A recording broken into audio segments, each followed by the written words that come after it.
नमस्कार, आप देख रहे हैं प्रदेश का सबसे भरोसेमंद news channel India news Uttar Pradesh Uttarakhand में हूं आपके साथ सौरभ त्रिपाठी। इस खास पेशकश में बात होगी योगी मैजिक को लेकर। दरअसल 3 राज्यों में हुए विधानसभा चुनाव में मुख्यमंत्री योगी आदित्यनाथ का जलवा दिखाई दिया है। नतीजन राजस्थान, मध्य प्रदेश और छत्तीसगढ़ में भगवा लहराया है। सीएम योगी आदित्यनाथ की लोकप्रियता का अंदाजा इसी से लगाया जा सकता है कि 16 रैली करके मध्य प्रदेश में 29 सीटों पर प्रचार किए और 22 सीटों पर भारतीय जनता पार्टी की जीत दर्ज हुई है। ऐसे में क्या माना जा सकता है, जहां एक तरफ में मोदी का दम तो दूसरी तरफ और चुनाव में योगी का बम बम। क्या विधानसभा चुनाव में सीएम योगी आदित्यनाथ बने बीजेपी की जीत का चाबी? ऐसे कई सवालों के साथ करेंगे चर्चा की शुरुआत, लेकिन उससे पहले नेताओं के बयान और इंडिया न्यूज संवाददाता की रिपोर्ट दिखाते हैं। जनता पार्टी इस चुनाव को माननीय मोदी जी के कामों पर उनके नेतृत्व में लड़ रही थी और जनता का विश्वास, इन राज्यों में जनता ने माननीय मोदी जी पर दोबारा भरोसा किया है और ये कहा है कि जो मोदी जी के विकास का मंत्र है उसको मध्य प्रदेश, छत्तीसगढ़ और राजस्थान की जनता ने स्वीकार किया। जो चुनाव जीता गया है वो किसी भी पार्टी ने जीता, वो किसी एक आदमी का काम नहीं होता, उसमें पूरा एक तंत्र लगता है।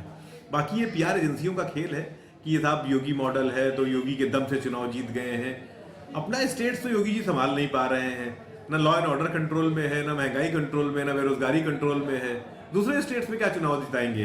हिंदुत्व के चेहरे के रूप में अपने आप को पेश कर रहे हैं और उसी तुष्टीकरण पर जाकर ये भाषण भी देते हैं। तो ये कहना कि ये चुनाव इन्होंने जिता दिया, ये थोड़ा एग्जैजरेशन है। देखिए, 3 राज्यों के चुनाव परिणाम के बाद दिल्ली में भारतीय जनता पार्टी के नेता कार्यकर्ता देश के प्रधानमंत्री जी को बधाई दे रहे हैं, उनको इस जीत का नायक मान रहे हैं। उत्तर प्रदेश में मुख्यमंत्री योगी आदित्यनाथ जी को भारतीय जनता पार्टी के नेता कार्यकर्ता बधाई दे रहे हैं, उनको जीत का नायक मान रहे हैं। तो ये जो दिल्ली और लखनऊ का झगड़ा है, इस पे कौन बड़ा पे समाजवादी पार्टी को कोई टिप्पणी नहीं करनी है। समाजवादी पार्टी उत्तर प्रदेश से भारतीय जनता पार्टी को विजय रथ को रोकने का काम करेगी। उत्तर प्रदेश में जब बाई इलेक्शन हुए मैनपुरी, घोसी में समाजवादी पार्टी ने भारतीय जनता पार्टी को हराया है। 2024 में भी भारतीय जनता पार्टी को समाजवादी पार्टी हराने का काम करेगी। 4 राज्यों के विधानसभा चुनाव में रविवार को आए नतीजों में 3 राज्यों में भारतीय जनता पार्टी ने प्रचंड जीत हासिल की है। इस जीत को धार देने के लिए मुख्यमंत्री योगी आदित्यनाथ के प्रचार ने अहम भूमिका निभाई है। जिस तरीके से मुख्यमंत्री योगी आदित्यनाथ ने ताबड़तोड़ रैलियां की, जनसभाएं की, यही एक वजह है कि इस बार कमल ने कमाल कर दिखाया है।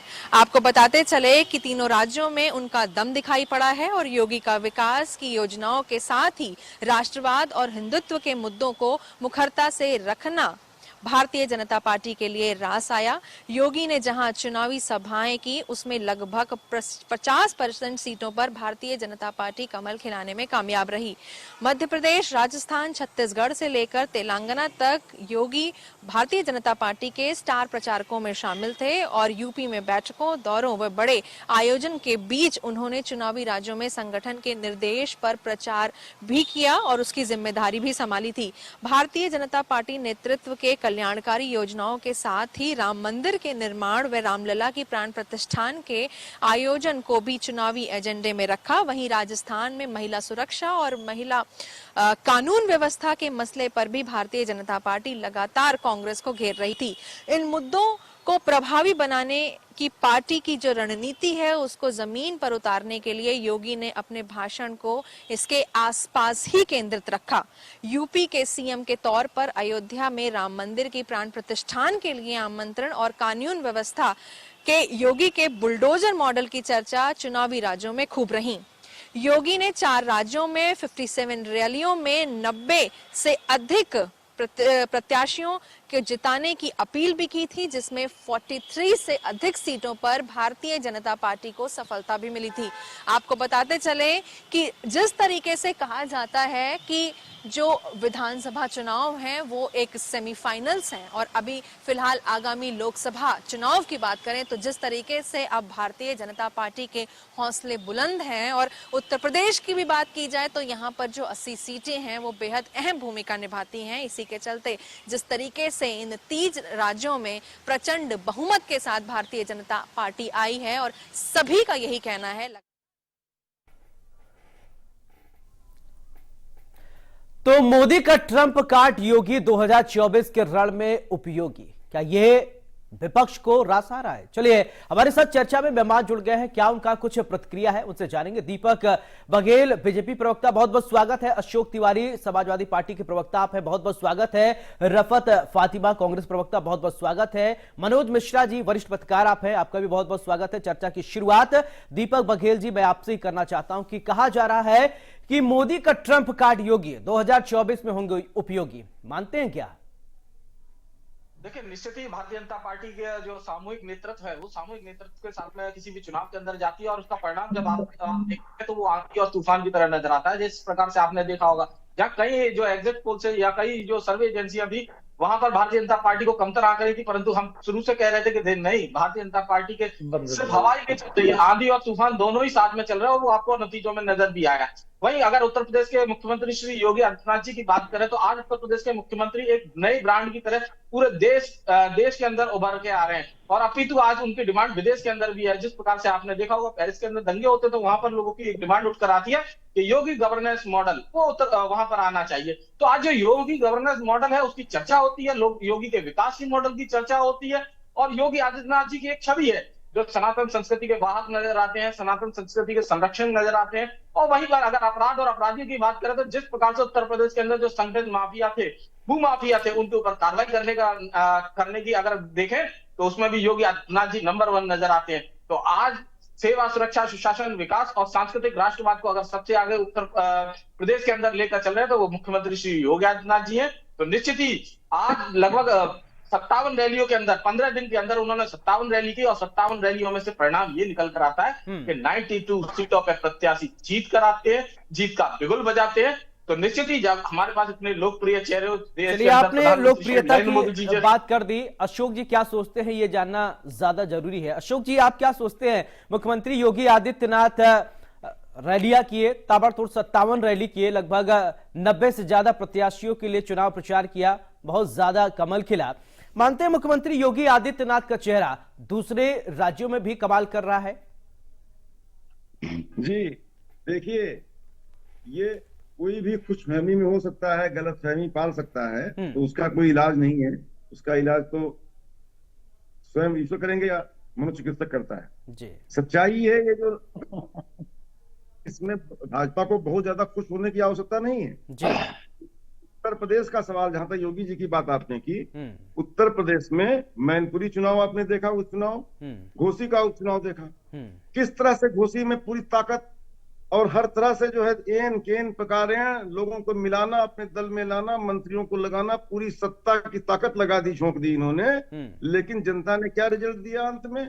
दलित का वोट भी जो है भारी संख्या में समाजवादी पार्टी को मिला।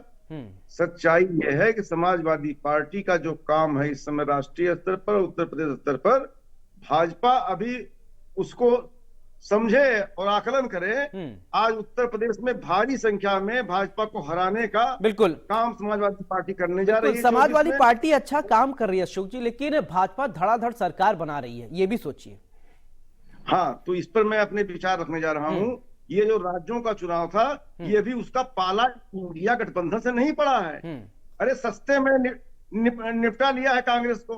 कांग्रेस तो इंडिया गठबंधन में जब कांग्रेस इंडिया गठबंधन में आती है तो कांग्रेस मजबूत हो जाती है, ताकतवर हो जाती है। सुनिए दीपक जी, सुनिए फिर इसके बाद में आता हूं। हो जाती है। खाली कांग्रेस के कहने को नहीं माना जाता है। कांग्रेस जब इंडिया गठबंधन में होती है तो मुख्य धारा में जुड़ती है, सामाजिक न्याय के साथ जुड़ती है, माननीय अखिलेश यादव जी के छवि के साथ जुड़ती है। उधर जो है बिहार में नीतीश कुमार की छवि के साथ, उधर ममता बनर्जी जी है। बिल्कुल, कांग्रेस इंडिया गठबंधन में आती है तो माननीय राष्ट्रीय अध्यक्ष जी आपके कह लेते हैं कि दिल बड़ा रख लो।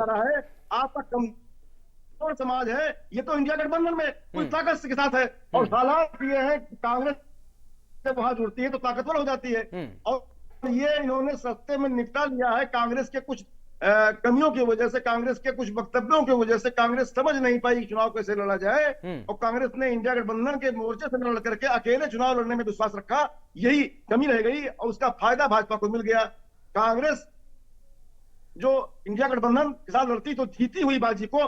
चलिए रफत जी इसका जवाब अच्छी तरीके से दे सकती है। रफत जी देखिए, अशोक जी कह रहे हैं कि अगर समाजवादी पार्टी से आप मंथन चिंतन कर लेते तो शायद ये नतीजा ये नहीं होते, अच्छा हो जाता। इंडिया गठबंधन के पार्ट आप है, लेकिन चुनाव में थोड़ा राह अपने अलग पकड़ लिया, ट्रैक अलग पकड़ लिया और योगी जी ने कमाल कर दिया। देखिए, ज्यादातर बात हो रही है कि योगी जी, मोदी जी, जनता की कहीं बात ही नहीं हो रही है। लोकतंत्र में जनता जनार्दन सब सर्वोपरि होता है। अगर जनता ने किसी को चुना है तो हम जीत हार स्वाभाविक है, हम उस हार को स्वीकार करते हैं पूरी तरीके से। और जहां तक के हार की बात है तो हम आत्म अवलोकन भी करेंगे कि किस तरीके से कहाँ पे क्या कमियां रह गई हैं। और अगर एमपी की बात आ रही है, राजस्थान, कहीं भी, तो कहाँ किसका क्या आधार है वो आप भी समझते हैं, हम भी समझते हैं। तो कांग्रेस का जो शीर्ष नेतृत्व का फैसला था वो हमारी समझ से बिल्कुल सही था। और दूसरी बात ये भी है कि हम वोट परसेंटेज में, आप देखिए, हम वोट परसेंटेज में छत्तीसगढ़ में हमारा वोट परसेंटेज है 42.23%, एमपी में हमारा 40.40%, राजस्थान में हमारा क्या है 39.53%, तेलंगाना में हमारा क्या 39.40, जबकि भाजपा का 13.90% है। तो वोट परसेंटेज आप देखिए 40% से अधिक हम जो है वोट लाए। रफत जी, आप कह रही वोट परसेंटेज आपके बढ़े, लेकिन 2 राज्य आपके जहां सरकार थे वो तो हाथ से फिसल गया।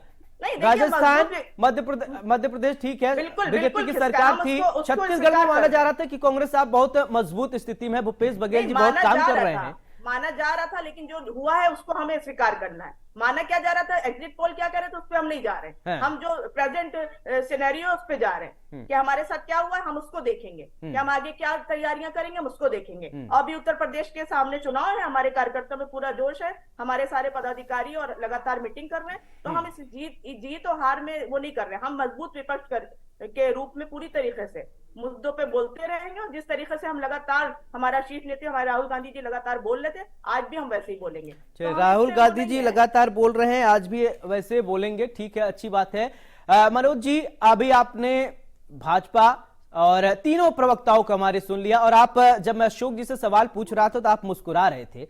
और ये जो आज चर्चा का मेन विषय ये है कि मुख्यमंत्री योगी आदित्यनाथ ने कमाल किया, अच्छा प्रदर्शन किया। बाबा का बुलडोजर भी मैंने देखा कि राजस्थान में खूब चर्चा का विषय रहा। मानते हैं क्या? आपका क्या सोच है, बताएं दर्शकों को। सौरभ जी, देखिए, हम आंख बंद कर लें और हम इस बात को इनकार कर दें तो मुझे लगता है वो ठीक नहीं होगा। 37 साल बाद जब उत्तर प्रदेश में सरकार भारतीय जनता पार्टी के मुख्यमंत्री के नेतृत्व में रिपीट होती है तो मैजिक और उनकी योजनाएं और उनकी चीजों को सार्वजनिक लोकतंत्र ने मान लिया। अब रही बात उस आपके सवाल पे आते हैं, उत्तर प्रदेश से लगे हुए, चाहे मध्य प्रदेश हो, चाहे राजस्थान हो, या छत्तीसगढ़ या तेलंगाना की बात कर लें, तो एवरेज रैलियों के बाद आने वाले जीते हुए प्रत्याशियों के परिणाम की चर्चा करने, या चुनाव से पहले भी उन मुख्यमंत्रियों ने खासकर बुलडोजर को लेकर के, खासकर अन्य नीतियों को लेकर के, लॉ एंड ऑर्डर को लेकर के, बगल हमारा भी उत्तराखंड है, अब आप उनके इन्वेस्टर मीट को लेकर के, तो उत्तर प्रदेश ने विगत कई वर्षों में एक कई मिसाल या कई चीजों को नई गढ़ने का काम किया है। रही बात रफत जी, तिवारी, भाजपा प्रवक्ता जिन बातों की बात कर रहे हैं, सौरभ जी, मैं एक बात बताऊं, मीडिया के लिए भी, हमारे और आप सब लोगों के लिए, कल का परिणाम बहुत दूरदर्शी है और समझना पड़ेगा गूढ़ता से जी। इसको यूं डाल देना कि साहब इंडिया गठबंधन में नहीं था, पीडीएम नहीं था, हमने समर्थन नहीं किया, यहाँ आएंगे तो वहां मजबूत हो जाएंगे। अरे भाई, सच बात यह है कि राजस्थान, मध्य प्रदेश और छत्तीसगढ़ तीनों जगहों पे प्रचंड जीत ने अनुमान दावों को भी बहुत पीछे छोड़ रखा है।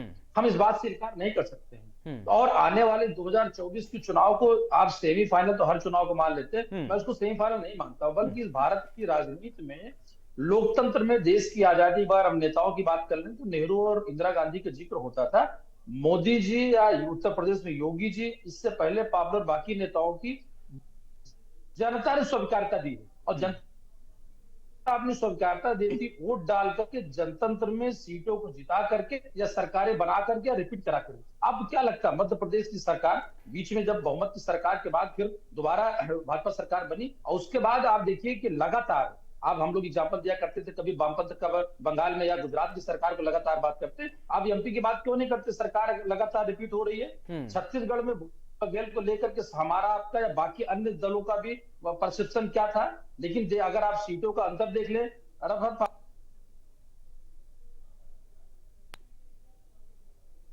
सौरभ जी, कि वोट आप परसेंटेज भले आप गिना लीजिए, लेकिन ये तो वही बात थी कि साहब हम बड़ी मजबूती से लड़े, लेकिन हमसे जो हराने वाला था या जो जीतने वाला था वो ज्यादा मजबूती से लड़ा। बेसिकली ये चुनाव है, और चुनाव परिणाम के बाद बनने वाली सरकार और हारने वाली पार्टी तर्क भले कुछ तरीकों को दे, लेकिन मैं फिर कहूंगा तेलंगाना भी चूंकि वहां पे एक संघर्ष के बाद बने हुए राज्य के बाद लगातार 10 साल तो सरकार में रहने के बाद वहां भी ये कम नहीं होता कि कांग्रेस के वहां सरकार बनी है, उसकी भी सराहना होनी चाहिए। मिजोरम की बात कर ले, लेकिन अभी 4 में ये जो 3 हिंदी भाषी राज्य है, मैं समय ज्यादा ले रहा हूं लेकिन एक बात सरोज बताऊंगा, आप देख लीजिएगा, कतार बैठते हैं, भविष्य में या 2024 को लोकसभा चुनाव में इस जीत का मायने बहुत दूर तक जाएगा। बिल्कुल।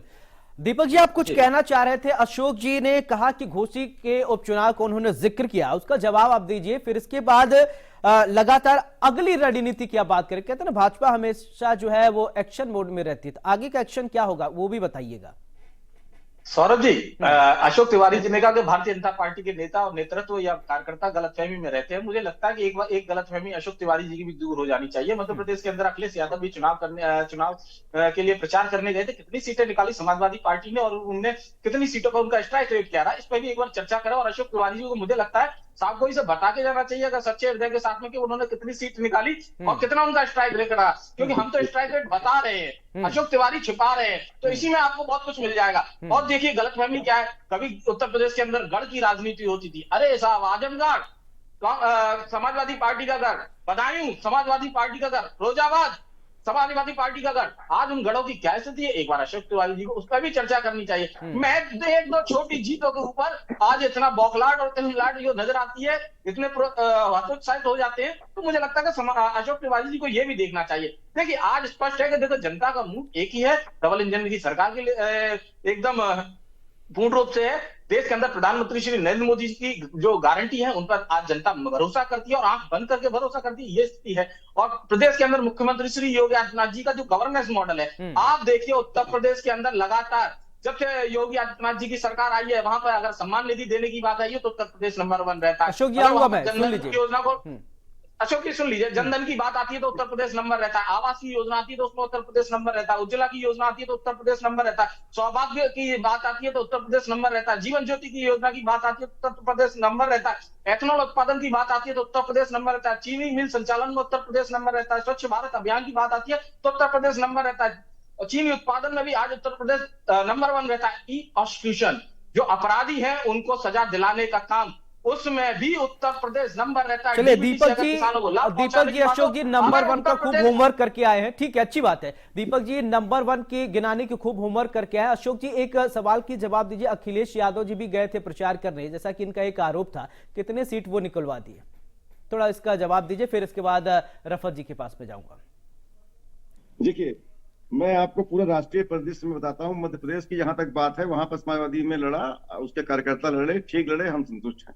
लेकिन जहां तक राष्ट्रीय स्तर का अशोक जी बस आया क्या ये बता दीजिए। अगर आप, मैं बहुत शांति से बोलूंगा या तो नहीं बोलूंगा। नहीं आप शांति से बोलिए, नहीं बोलेंगे तो नहीं, या तो अगर मेरे विचार सुनने हैं भाजपा को भी तो सुनना है, अगर तो शांति रखनी पड़ेगी तभी सुन पाएगी। अब मैं तो ये नहीं कह सकता सर यहाँ की शांति रखिए सोना मिलेगा, बिल्कुल ठीक है, बोलिए आप। हाँ, मैं चूंकि जो बातें बोल रहा हूँ वो काम की बातें हैं, सुने। राष्ट्रीय स्तर पर जो मुकाबला होने जा रहा है वो किसी नरम चारे की तरह नहीं होने जा रहा है। राष्ट्रीय स्तर पर इंडिया गठबंधन है, सामाजिक न्याय के पुरोधा हैं, सामाजिक न्याय का बिगुल है, जाति जनगणना का बिगुल है, कमजोर वर्ग का बिगुल है, महंगाई बेरोजगारी से त्रस्त जनता का की आवाज है। आसान नहीं है उत्तर प्रदेश में भेदना। उत्तर प्रदेश में राष्ट्रीय अध्यक्ष हमारे माननीय अखिलेश यादव जी की आवाज है, जो राष्ट्रीय चेहरा हो चुके हैं इस समय सामाजिक न्याय के। सच्चाई ये है, बड़ा कठिन है डगर पनघट की। भाजपा को बहुत आत्मावलोकन करना पड़ेगा, क्योंकि चुनाव 24 का जीतना उसको कांटा चबाने के बराबर है, कभी नहीं जीत सकती। सामाजिक न्याय जीतेगा, जाति जनगणना। चलिए ठीक है अशोक जी, आपने कह दिया, ठीक है, ऐसा मैं तो सुन रहा था। और इन तीनों राज्यों में ठीक है, 4 राज्यों में, ठीक है। रफत जी फाइनल कमेंट आपसे चाहूंगा कि क्या, ठीक है, नाकों चने चबाने के लिए मजबूर कर रही है इस समय भाजपा को, ठीक है। 10 सेकंड और दे दीजिए, 10 सेकंड ले लीजिए, 10 सेकंड ले लीजिए। दीपक जी ठीक है, बोलिए, कंप्लीट कीजिए जल्दी से। जी सौरभ जी देखिए आज अशोक तिवारी जी भारतीय जनता पार्टी को आईना दिखाने के काम कर रहे हैं। देखिए मैं तो कहता हूँ कांट की हड्डियां बार बार नहीं चलती, पर भारतीय जनता पार्टी की हांडी हर बार चलती है और समाजवादी पार्टी और कांग्रेस पार्टी की हंडियां हर बार उतर जाती है। तो देखिए इसी बात से स्पष्ट रूप से नजर आ जाता है। ठीक है रफत जी फाइनल कमेंट, ठीक है रफत जी फाइनल कमेंट प्लीज। ठीक है दीपक जी, अशोक जी औरों को मौका दीजिए। रफत जी final comment please. Deepak ji का बड़बोलापन है और कुछ नहीं है, इससे ज्यादा हम कुछ नहीं कह सकते। साथ ही योगी जी सिर्फ यूपी नहीं संभाल पा रहे हैं, बाकी सब जगह वो जो है दौरे कर रहे हैं, लेकिन यूपी के चलिए ठीक है मनोज जी, बहुत कम शब्दों में, मेरे पास ज्यादा वक्त नहीं, फाइनल कमेंट प्लीज। ठीक है ओके रफत जी, ठीक है आपने बोल दिया, आपकी बात आ गई। मनोज जी प्लीज। और यहाँ की योजना वहाँ बता, ठीक है रफत जी, ठीक है सारी असफल हो चुकी है। तो ऐसे में चलिए बहुत बहुत शुक्रिया आपका, हमारे पास थोड़ा समय कम है। दीपक जी बहुत बहुत शुक्रिया आपका, अशोक जी आपका बहुत बहुत शुक्रिया, रफत जी आपका शुक्रिया, मनोज जी आपका भी बहुत बहुत शुक्रिया। तो ऐसे में आपने देखा मुख्यमंत्री योगी आदित्यनाथ का जलवा सिर्फ उत्तर प्रदेश में ही नहीं अन्य राज्यों में भी है। बीजेपी ने 3 राज्यों में कमल खिला दिया। मुख्यमंत्री योगी आदित्यनाथ ने ताबड़तोड़ 57 रैलियां की, बहुत कमल खिले हैं। और इसी के साथ हम कह रहे हैं योगी और मोदी का ये जो जोड़ी है, मोदी का ट्रंप कार्ड, योगी 2024 में रण में होंगे उपयोगी। नमस्कार।